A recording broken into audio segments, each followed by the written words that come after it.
Hi, we're here with Antero Garcia. Antero teaches English at a public high school in South Central Los Angeles. Using his classroom as a hub of youth participatory action research, Antero and his students jointly create and assess the needs of their South Central community.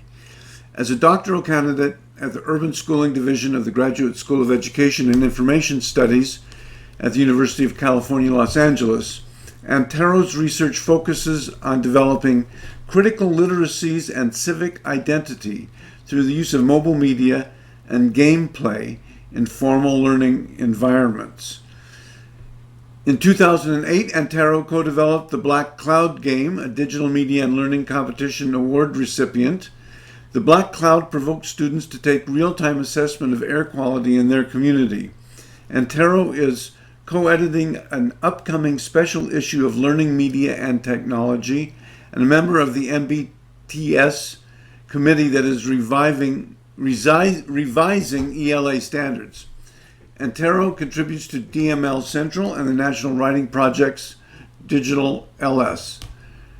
Updates and further musings can be found on his blog, The American Crawl. So, Antero, we're talking here about DML Central 2012. And you're, in particular, what is your sub-theme for that conference? So the sub-theme I'm working on is called Innovations in Public Education. And the focus here really is on what's happening in schools, and particularly public schools across America and internationally. So my focus is really on the fact that all of this technology and all of these really cool things that are happening with digital media are really cool, but unless they're impacting very traditional things that are debated in the world of education, like the achievement gap, they're really not all that useful for us right now. So my concern is, how are we going to use this to impact traditionally marginalized youth, particularly Black and brown students across America, English language learners, students in urban communities, students in rural communities, students who traditionally aren't getting the same kinds of educational needs as other students in the country. So how do you go about it? That's the $1 million question, isn't it? My own research, I've been looking at ways we can use things like cell phones, ways we can use low-cost technology that students already have that is pretty much ubiquitous in schools, and that policies as they currently exist are really kind of limiting that students get in trouble for using cell phones, or that filters and acceptable use policies are essentially banning the types of practices that our research has shown works in informal, non-academic settings. But when we put it into schools, then we get into issues of cyberbullying and issues of hoping students don't see something they're not supposed to see at the age when they're 13, but they're probably already seeing when they're at home with their friends anyways, right? And so this is really an opportunity for us to think about, how are we going to engage these students and really teach them the types of responsible uses of technology that we're using every day. So when I'm outside of my classroom, or even when I'm in my classroom, I'm on my cell phone all the time, right? It's just part of how I function as a professional adult.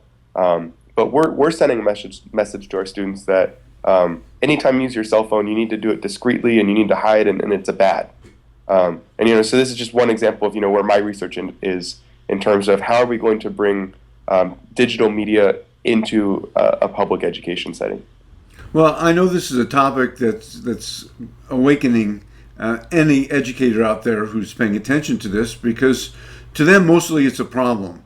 Yeah. How do we deal with this problem is one issue. The other issue, which I think is unfortunately today a smaller number of educators like yourself are dealing with, how do we use the tools that all of our students are carrying, or the communication devices, in pursuit of learning. So some examples, for the other teachers out there who are grappling with this, what can you tell them about how you can turn the students' attitudes around, or use those technologies in pursuit of what you want to get done in the classroom? Yeah, I mean, I think because it's almost so unheard of to allow students, at least in my school setting, to use things like cell phones, that when I told them we could, it was like a light went off, and the students who typically don't engage, they automatically, were into just trying something, because of the fact that they're now doing similar writing, academic writing, that we would do in an English classroom, but now they got to tap on a small screen that, for me, drives me nuts because my thumbs are very clumsy, but for them, it's second nature for them. And so for students, it's a no-brainer. It's easy to get students. The hard thing is trying to get through the rhetoric that adults use to cloud pedagogical practice in classrooms. So what I've noticed, though, is we have an identity problem as an educational community. If you look at school policy and district policy, oftentimes it's very different and runs counter to the types of policies and statements that are coming out from state departments of education and the U.S. Department of Education in terms of what we're saying about technology, right? So if you look at large statements from people like Arne Duncan or Barack Obama, they're very pro-technology. It's about innovation. And then if you start looking closer at the nitty-gritty of what states are saying and what my own school district is saying, there are very explicit policies in place that are blocking our opportunities for innovation. And I get that there's plenty of concerns and reasons for that to happen, but until we start looking at these and thinking more creatively about how to innovate, then we're really kind of limiting ourselves in terms of how we're going to move forward in terms of education. This sounds great in theory. What can you give a couple of examples in practice that teachers out there who are not really immersed in it? What can they do? What have you done that others could do?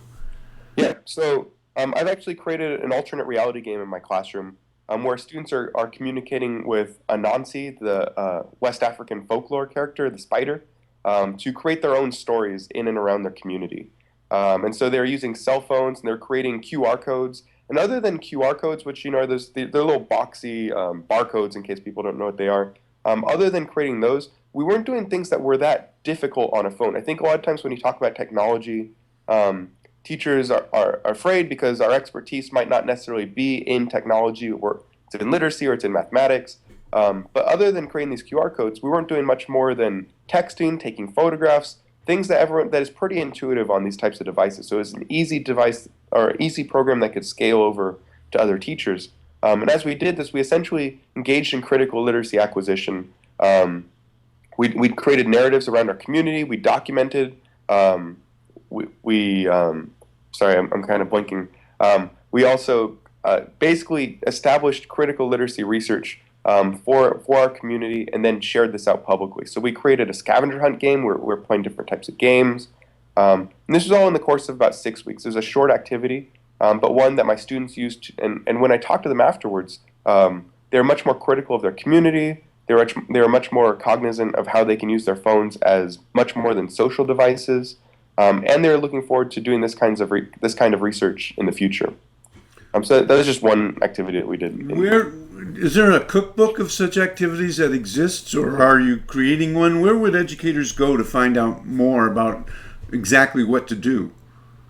Yeah, I mean, there's a large group of us that are doing this kind of work. One of the best places that I've looked is Digital Is. It's a resource that the National Writing Project has created.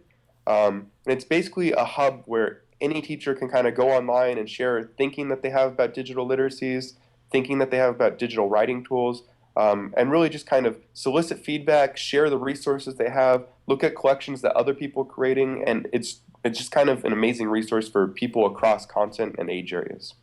So that's Digital Is as an IS? Yeah, okay. Exactly. Great, wonderful. Keep us informed about what you're doing, and I'm sure other teachers are going to be very interested in what to do with these things that are in their classroom, whether they like it or not. Yeah, I think, as you mentioned that, I think my big goal for this conference is to really get as many teachers and even students as possible to engage in the conversation at DML. That's a really big group that I think it's important to have represented at this conference. So I'm excited to hear from any teachers out there. Wonderful. Thank you so much, and good luck. Thanks, Howard. Appreciate it.